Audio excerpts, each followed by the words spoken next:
Hello, my dear students and subscribers.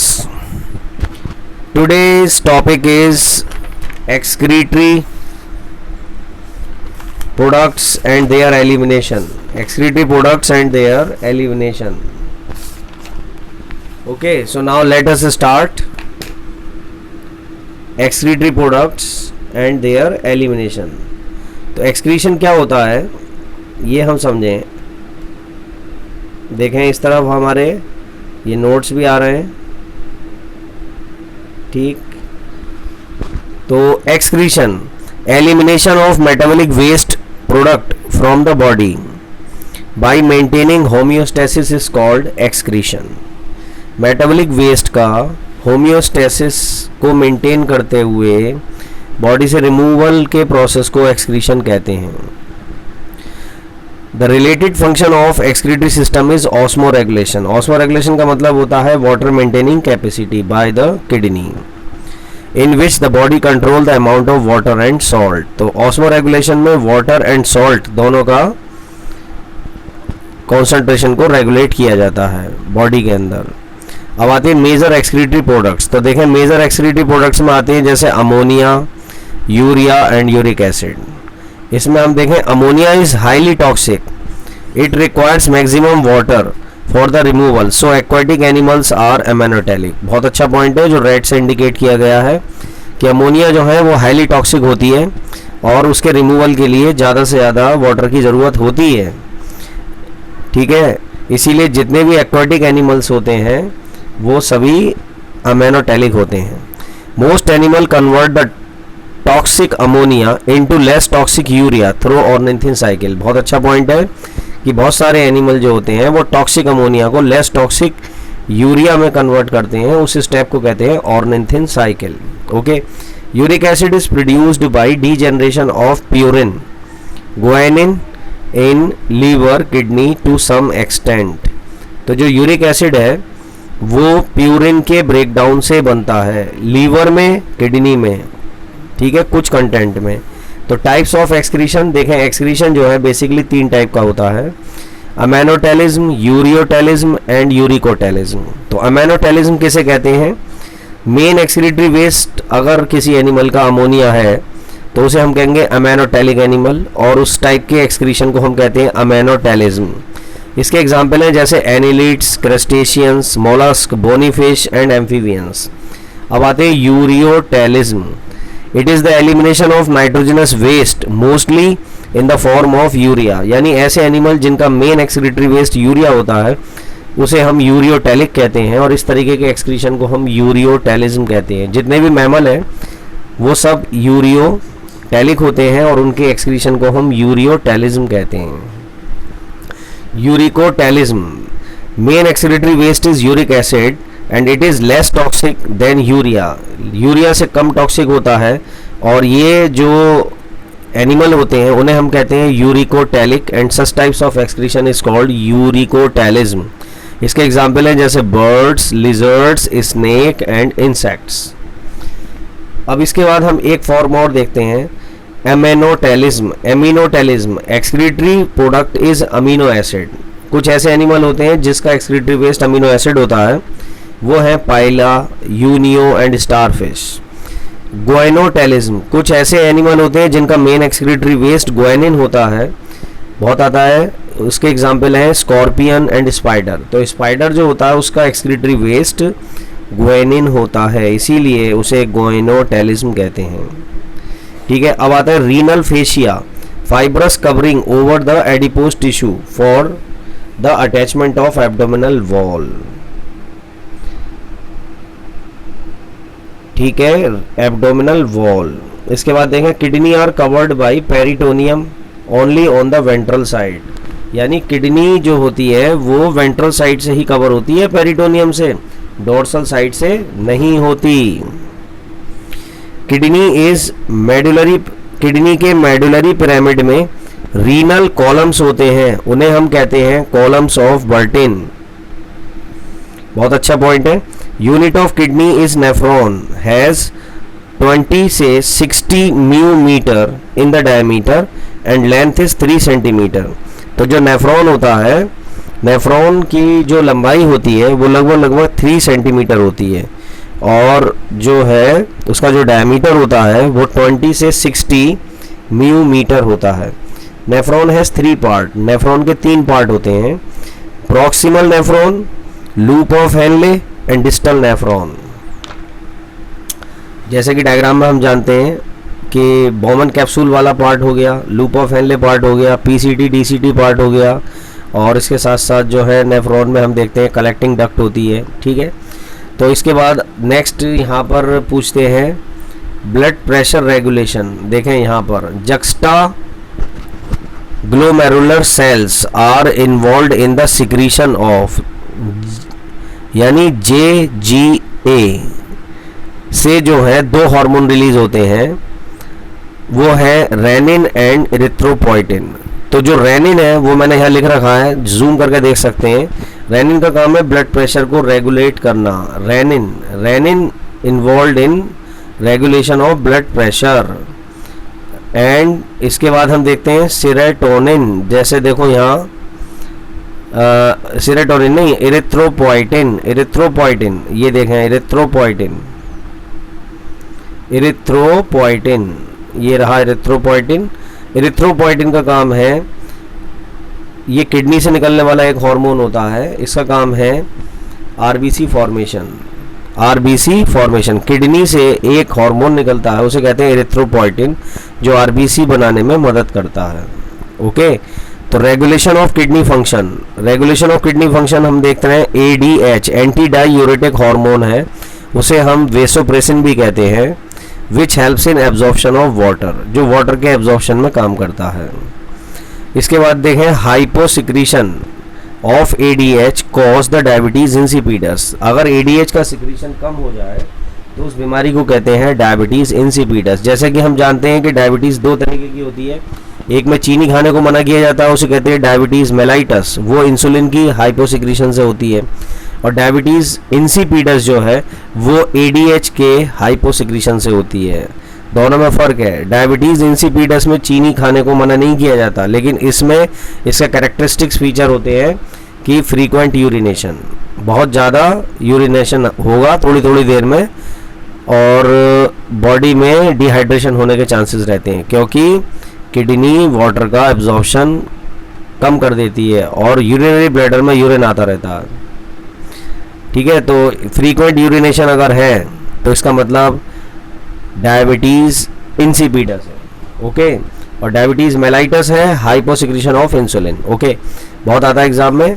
अब इसके बाद है मेल यूरिथ्रा। जो मेल यूरिथ्रा है वो 20 सेंटीमीटर लॉन्ग होती है, जिसमें 2.5 प्लस 2.5 प्लस 15 सेंटीमीटर। 2.5 जो होती है वो प्रोस्टेट के अंदर होती है, ठीक है, सेंटीमीटर, और 2.5 जो है मेम्ब्रेनस फ्री पोर्शन होता है, और 15 सेंटीमीटर इनसाइड द पेनिस होती है।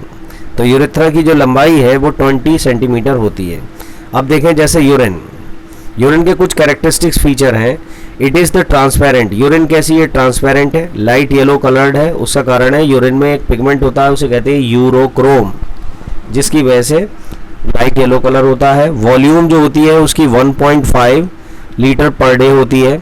स्पेसिफिक ग्रेविटी होती है 1.015 से 1.025। पीएच वैल्यू इसकी एसिडिक होती है।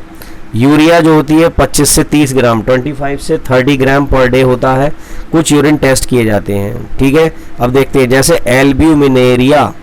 एल्ब्यूमिनेरिया presence of protein in urine. अगर यूरिन में प्रोटीन आए तो उसे एल्ब्यूमिनेरिया कहते हैं। Pyuria presence of pus cells. अगर यूरिन में पस सेल्स आ जाएं तो उस कंडीशन को हम कहते हैं पायूरिया। हिमेट्यूरिया, अगर ब्लड सेल्स जो हैं किडनी यूरिन के अंदर दिखाई दे रही हैं वो तो हिमेट्यूरिया कंडीशन कहलाती है। कैलकुलाई, स्मॉल स्टोन्स, अगर किडनी के अंदर स्टोन्स बन गए हैं तो उसे कैलकुलाई कंडीशन कहते हैं। जॉइंडिस, जैसे पीलिया कहते हैं, बाइल पिगमेंट का ब्लड में बढ़ जाना जॉइंडिस कहलाता है। बाइल पिगमेंट जैसे bilirubin. Glycosuria, presence of glucose due two diabetes. बहुत ज़्यादा ब्लड शुगर बढ़ जाने पर यूरिन में से ग्लूकोज आना शुरू हो जाता है, उस कंडीशन को हम कहते हैं ग्लाइकोसूरिया। इसके बाद ketonuria, presence of ketones and fatty acid. Fatty acids और कीटोन का यूरिन में आना कीटोन्यूरिया कहलाता है। इसके बाद देखें बहुत आता है ग्रेविडेक्स टेस्ट, किसे कहते हैं, presence of SCG, presence of SCG, gravidex test, presence of SCG यानी ह्यूमन कोरियोनिक गोनाडोट्रोफिन हार्मोन जो प्लेसेंटा से निकलता है, अगर यूरिन में है तो प्रेगनेंसी टेस्ट का पता लग जाता है, तो इसको हम कहते हैं ग्रेविडेक्स टेस्ट। अगर यूरिन में एससीजी आ रहा है तो इस टेस्ट को कहते हैं ग्रेविडेक्स टेस्ट। इसे हम जूम कर सकते हैं, मैंने लिख रखा है ग्रेविडेक्स टेस्ट, स्टार रेड स्टार से बना रखा है, तो बहुत अच्छा पॉइंट है। एक्सेसरी एक्सक्रीटरी ऑर्गन, देखें कुछ एक्सेसरी एक्सक्रीटरी ऑर्गन भी होते हैं जो किडनी के अलावा, जैसे स्किन से सीबेशियस ग्लैंड होती हैं जो कि सीबम को सिक्रीट करती हैं। ये जैसे हम देखें, ये eccrine, ECCRINE, eccrine sweat gland occurs over the most of the body and open directly on the skin surface। तो जो स्वेट ग्लैंड होती हैं स्किन की सरफेस पर खुलती हैं उन्हें कहते हैं एक्केराइन। इसके बाद होती हैं एपोक्राइन, एपोक्राइन ग्लैंड्स जो होती हैं opens into the hair follicle. तो बालों के अंदर एपोक्राइन है जो पसीना लाती हैं, और स्किन में जो स्वेट लाती हैं उन्हें एक्केराइन कहते हैं। Okay, now lungs remove about, बहुत अच्छा क्वेश्चन है कि CO2 एक एक्सक्रीटरी गैस है लंग्स के लिए, और वो करीब 18 लीटर जो है पर डे CO2 हमारे लंग्स जो है रिलीज करते हैं, और उसी के साथ साथ 16.5 ml वाटर पर डे जो है हमारे लंग्स मॉइस्चर के फॉर्म में निकालते हैं। तो बहुत अच्छा पॉइंट कि 18 लीटर CO2 पर डे एक ह्यूमन जो है रिलीज करता है, और उसके अंदर करीब 16.5 ml जो है मॉइस्चर के फॉर्म में वाटर का लॉस होता है। इसके बाद देखें liver it break down the haemoglobin. Liver क्या करता है, हीमोग्लोबिन को ब्रेक डाउन करता है, हीमोग्लोबिन एंड एजेड आरबीसी, जिस आरबीसी की लाइफ साइकिल पूरी हो गई है उन्हें ब्रेक करता है, और यहाँ bilirubin and biliverdin bile pigment बनते हैं। इट कम इनटू ड्यूडेनम, और ये बाइल पिगमेंट ड्यूडेनम में आते हैं। Liver break down the amino acid to form ammonia, liver जो है अमीनो एसिड को ब्रेक डाउन करके अमोनिया गैस बनाता है, and ammonia combine with CO2, और अमोनिया CO2 के साथ कंबाइन होती है, and releasing in the formation of urea, इस तरीके से यूरिया बनता है, which come outside the body in the form of urine. तो बहुत अच्छे पॉइंट थे, लीवर अमीनो एसिड्स को ब्रेक करता है तो अमोनिया बनती है, और अमोनिया CO2 के साथ कंबाइन करके यूरिया बनाती है, और वो जो है यूरिया बॉडी से यूरिन के फॉर्म में बाहर आता है। इसके बाद है डिसीज ऑफ यूरिनरी सिस्टम। देखें अगला पेज, अगली स्लाइड है disease of urinary system. Uraemia, it is the presence of excess urea in the blood is called uraemia, यानी अगर यूरिन में यूरिया का लेवल बढ़ा हुआ है तो उस बीमारी को कहेंगे यूरेमिया। अब इसके बाद अगर किसी के साथ किडनी फेलियर वाली कंडीशन होती है तो हम देखते हैं हीमोडायलिसिस और पेरिटोनियल डायलिसिस। तो डायलिसिस दो तरीके की होती है, एक होती है हीमोडायलिसिस, एक होती है पेरिटोनियल डायलिसिस। तो मैंने बताया blood is filtered with the help of dialysis machine taken out by artery, body से आर्टरी के फॉर्म में बाहर लिया जाता है, और उस बॉक्स के अंदर डायलिसिस मशीन में सेलोफेन की ट्यूब्स होते हैं जो डायलिसर मशीन सेपरेट करती है यूरिया एंड यूरिक एसिड को और क्रिएटिनिन वेस्ट को, and filtered the blood return into the body bye when. तो जो फिल्टर्ड ब्लड होता है वो वेन के जरिए बॉडी में भेज दिया जाता है। तो ये है हीमोडायलिसिस प्रोसेस, यानी आर्टरी से ब्लड लिया, मशीन के अंदर गया, और फिल्टर्ड ब्लड जो है वो मशीन से बॉडी के अंदर भेज दिया, इसे कहते हैं हीमोडायलिसिस। अब प्रोसेस जो है तो आप पेरिटोनियल डायलिसिस जूम करके देख सकते हैं, मैंने लिखा रखा है dialysis fluid is placed in peritoneal cavity of catheter by a catheter and replaced at interval. Exchange occurs between the blood of the peritoneal membrane and dialysing fluid. तो दूसरी तरीके की जो डायलिसिस है उसे कहते हैं पेरिटोनियल डायलिसिस, जो कि किडनी के ऊपर पेरिटोनियल पोर्शन में, जो पेरिटोनियल उसकी जो मेम्ब्रेन होती है वहाँ पर सेट कर दी जाती है। तो सबसे ज़्यादा हीमोडायलिसिस किया जाता है। ओके, अब आता है ग्लोमेरुलर नेफ्राइटिस। इसका क्या मतलब है? Glomerular undergoes inflammation due to streptococcus bacteria. Streptococcus bacteria की वजह से किडनी के अंदर जो ग्लोमेरुलर कैपिलरीज होती हैं उनमें सूजन आ जाती है, तो उसे कहते हैं glomerular nephritis. Renal कैल्कुलाई, stone in the kidney is called renal कैल्कुलाई। Kidney में स्टोन बनने के प्रोसेस को कहते हैं रीनल कैल्कुलाई। ये 4 टाइप की होती हैं। एक होते हैं किडनी के स्टोन कैल्शियम ऑक्सलेट के बने हुए, ठीक है, एक होते हैं कैल्शियम फॉस्फेट के बने हुए, और एक होते हैं सिस्टीन स्टोन्स जो यूरिक एसिड के स्टोन होते हैं, एक होते हैं struvite stones produced by the urea splitting bacteria.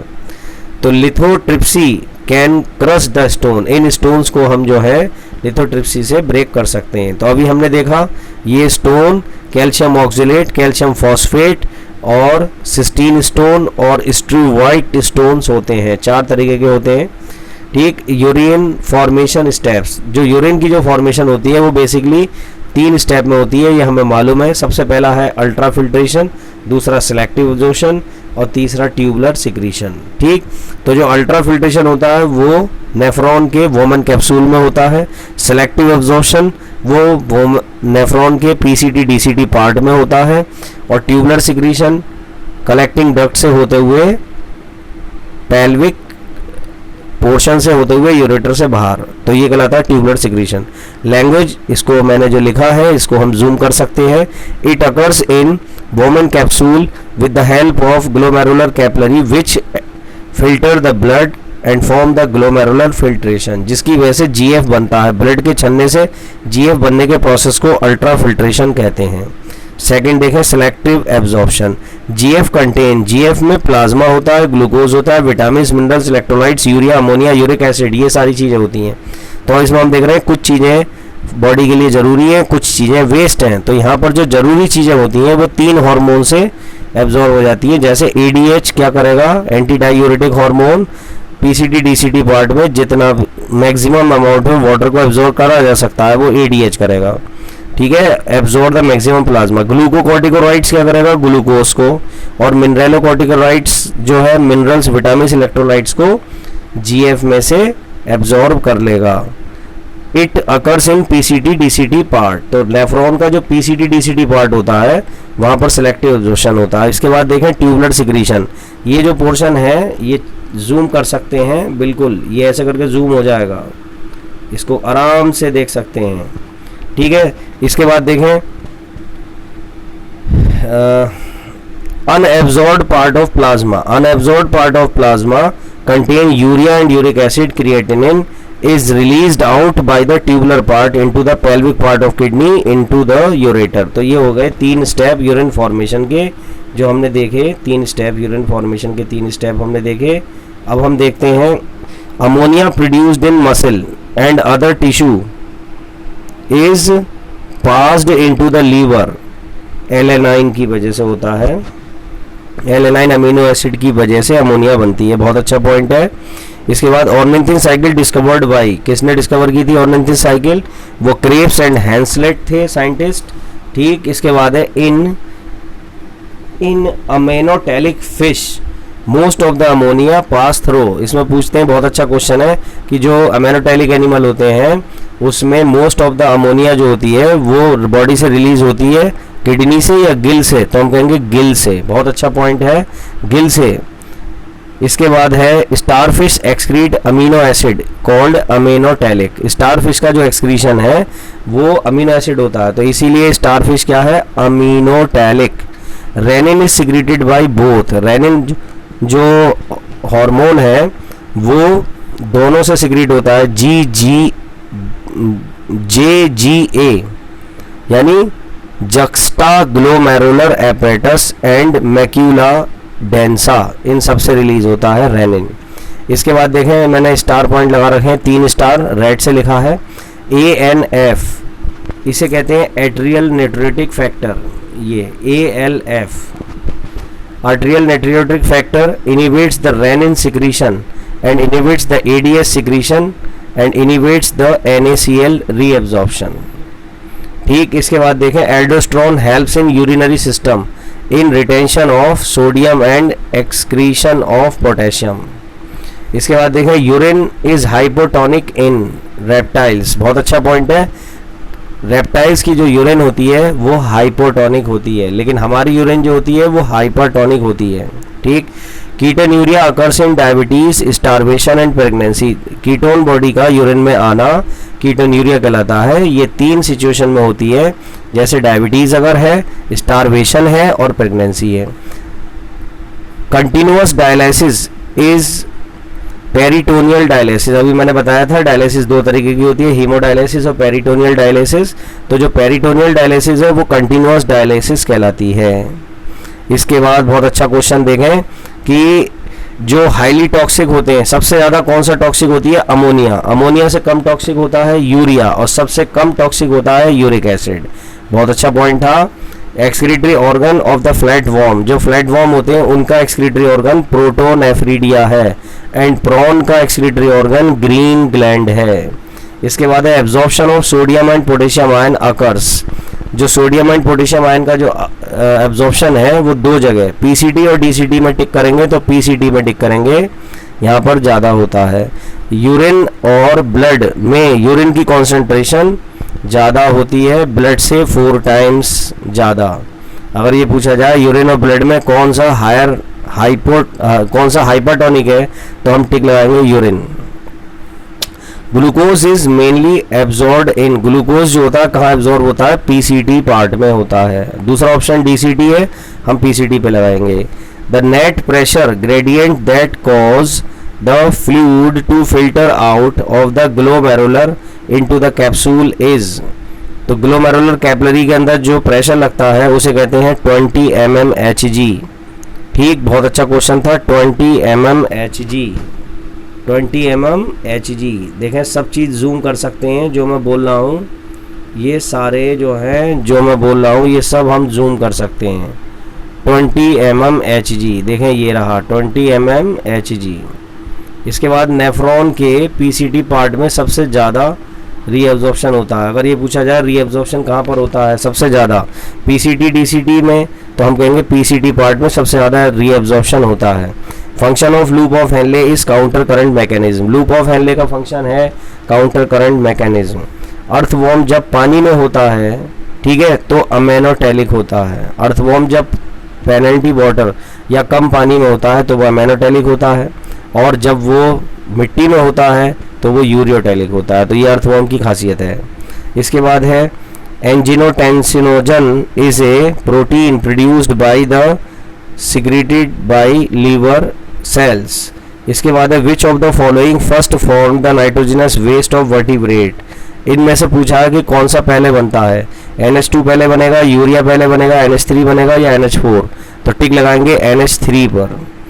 Podocytes are cells present in, कहाँ पर होती हैं पोडोसाइट सेल्स? हमें पता है वोमन कैप्सूल में होती हैं, नेफ्रॉन के। तो ये है inner wall of woman capsule. Woman capsule की इनर लाइनिंग में होती हैं पोडोसाइट सेल्स, जिसका काम क्या होता है? Absorption of GF। Okay.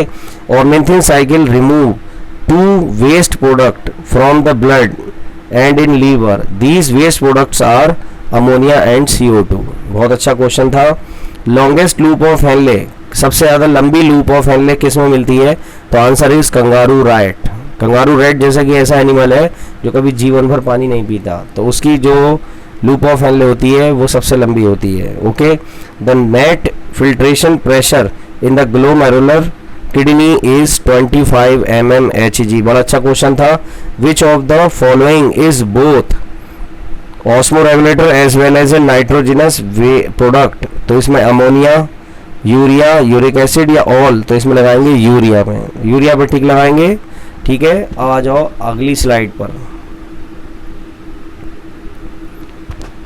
In the absence of loop of Henley the urine will be isotonic. अगर हम लूप ऑफ हेनले को हटा दें नेफ्रॉन में तो यूरिन कैसी हो जाएगी? आइसोटोनिक। बहुत ही अच्छा क्वेश्चन है। यूरिन विल बी आइसोटोनिक, बहुत ही बढ़िया क्वेश्चन था।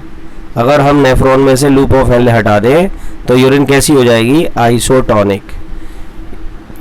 अर्ग of urination begins when the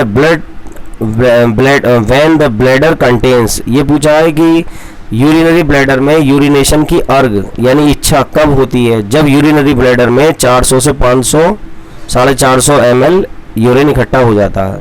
जब यूरिनरी ब्लैडर में 400 से 450 ml यूरिन इकट्ठा हो जाता है तब हमें यूरिनेशन की इच्छा होती है। Number of mitochondria is maximum in part of uriniferous tubule. सबसे ज़्यादा माइटोकॉन्ड्रिया कहाँ होती हैं? ऑप्शन है PCT, DCT, loop of Henley, Bowman capsule, तो टिक लगाएंगे पीसीटी। पीसीटी में माइटोकॉन्ड्रिया का नंबर सबसे ज़्यादा होता है। Function of loop of Henley का फंक्शन क्या है? Conservation of water. बहुत ही अच्छा क्वेश्चन। लूप ऑफ हेनले का फंक्शन है कंजर्वेशन ऑफ वाटर, और लूप ऑफ हेनले जो है वो जो है अभी बताया था मैंने, loop of Henley conservation of water है एंड काउंटर करंट मैकेनिज्म को मेंटेन करता है। ठीक है, इसके बाद देखें maximum energy is consumed during formation. सबसे ज़्यादा एनर्जी किसके बनने में खर्च होगी? अमोनिया के, यूरिया के, यूरिक एसिड के या गुआनिन के? टिक लगाएंगे यूरिक एसिड के। Curved portion of Henle loop of the nephrons lined by, तो उसे है squamous epithelium. Okay, in which antennal gland function as a excretory organ? Prawn, इसका आंसर है प्रॉन। फ्रॉग टैडपोल जो होता है वो एमेनोटेलिक होता है, सही है। फ्रॉग टैडपोल जो होता है स्टार्टिंग स्टेज है वो एमेनोटेलिक होता है। What will happen if the stretch receptors of the urinary bladder wall are totally removed? अगर यूरिनरी ब्लैडर से स्ट्रेच रिसेप्टर्स को निकाल दें तब क्या होगा? There will be no micturition. बहुत ही अच्छा क्वेश्चन था, मिक्टूरेशन नहीं होगा। In liver ammonia reacts with CO2 to form urea. Urea कैसे बनता है? लीवर में अमोनिया जो है CO2 के साथ कंबाइन होती है तब यूरिया बनता है। बड़ा अच्छा क्वेश्चन था। A healthy adult human excrete out how many grams of urea? मैंने बता रखा है 25 से 30 ग्राम यूरिया पर डे जो है हम रिलीज करते हैं। यूरिन इज हाइपोटोनिक इन किस में होता है? पीसीटी, डीसीटी या लूप ऑफ हेनले? तो डीसीटी में हाइपोटोनिक होता है। ठीक। How many molecules of the ammonia are required to form 8 molecule of urea? तो हम कहेंगे यहाँ पर 16 पर टिक लगाएंगे, 16 पर टिक लगाएंगे। देखें आगे 16। इसके बाद हम देखते हैं इन 24 hours total glomerular filtrate formed in human kidney. पूरे 24 घंटे में ह्यूमन किडनी से कितना जीएफ बन के तैयार होता है? Answer is 170 litre. तो 170 लीटर तैयार होता है जिसमें से 168 लीटर जो है रीएब्जॉर्ब हो जाता है और रिमेनिंग 2 लीटर जो है वो यूरिन के फॉर्म में बॉडी से बाहर आता है। एडीएच डेफिशिएंसी शो, अगर एडीएच की डेफिशिएंसी हो जाए तो सिम्टम्स होते हैं polydipsia and polyuria. Human kidney और मैमेलियन किडनी जो होती है वो याद रखें मेटानेफ्रिक होती है। मेटानेफ्रिक, बहुत अच्छा क्वेश्चन है। ह्यूमन किडनी या मैमेलियन किडनी जो होती है वो मेटानेफ्रिक होती है। The wall of urinary bladder show the thick layer of smooth muscles. तो जो यूरिनरी ब्लैडर होता है उसके अंदर जो है जो मसल्स होती हैं उसके बारे में पूछा है। वो डेट्रस मसल होती हैं, डार्टस होती हैं या डेटर्सर होती हैं या डेल्टोइड? तो हम टिक लगाएंगे डेटर्सर मसल्स।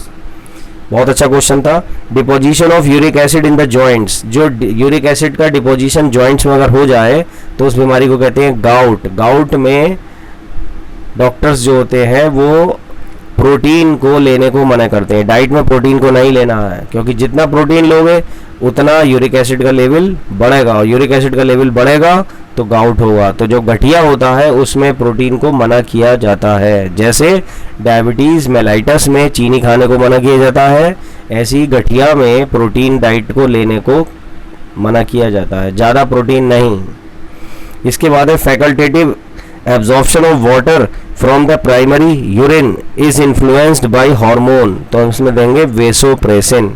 तो अभी मैंने अपनी तरफ से पूरी कोशिश की है कि एक्सक्रीटरी प्रोडक्ट्स के बहुत अच्छे क्वेश्चंस जो है मैंने सेलेक्ट किए हैं और ये नीट में बहुत ज़्यादा हेल्प करेंगे। और जब तक अच्छी तरीके से तैयारी करते रहें और नेक्स्ट चैप्टर के लिए हम फिर नेक्स्ट वीक में अपना एक वीडियो बनाएंगे। और ये जो मैं क्वेश्चन आप लोगों को दे रहा हूँ ये डेफिनेटली मुझे पक्का विश्वास है इसमें से बहुत कुछ जो है नीट के अंदर आएगा। और ये जो वीडियो बनाने का मेरा जो एक ये जो तरीका है इसमें ये देखें, इधर तो मैं समझा रहा हूँ और इस तरफ जो है हम किसी भी पोर्शन को ऐसे करके जूम करके हम देख सकते हैं, सब चीज़ क्लियर दिखाई देगी। ठीक, तो कंपटीशन की तैयारी करते समय एक बात हमेशा याद रखें, निगेटिविटी बिल्कुल दिमाग में ना लाएं, क्योंकि नीट वाले जो स्टूडेंट्स होते हैं उन्हें पेशेंस रखना बहुत ज़रूरी है। ये कोई साधारण काम नहीं है, 1-2 साल बच्चों को 12th के बाद लग ही जाते हैं, और जो पेशेंस रखता है, मेहनत करता है, वही आगे चल के डॉक्टर बनता है। डॉक्टर बनना आसान काम नहीं है। डॉक्टर बनने में हम देख रहे हैं 2 साल तो 12th के बाद तैयारी करने में लग जाते हैं, हो सकता है तीसरा साल भी लगे, और उसके साथ साथ फिर 6 साल की पढ़ाई है, जिसमें 4.5 साल जो है पढ़ाई है और 1.5 साल 1 साल की इंटर्नशिप है, तब जाकर एक डॉक्टर बनता है। एक लॉन्ग प्रोसीजर है। 26-27 साल से पहले कोई भी एक डॉक्टर MBBS तैयार नहीं होता। हम चाहे MBBS करें, BAMS करें, चाहे BDS करें, सभी 6 साल के कोर्स हैं। तो धैर्य रखना पड़ता है, दुनिया में कुछ मत देखो, दिन रात पढ़ाई करो और पॉजिटिव सोचो। ये सोचो आई कैन डू इट, मैं इस काम को कर सकता हूँ। बस अपना विश्वास रखें, सेल्फ डिटर्मिनेशन रखें और इसी के हिसाब से तैयारी करें। Okay, until bye bye for the next video. Next video में फिर मिलेंगे।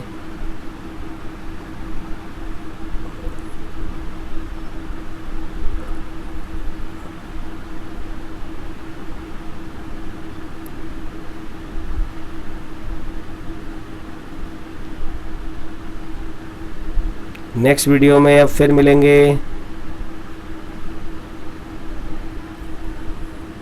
ओके, इसी के साथ साथ हम यहाँ पर देखते हैं, नेक्स्ट वीडियो में हम फिर मिलेंगे। और अब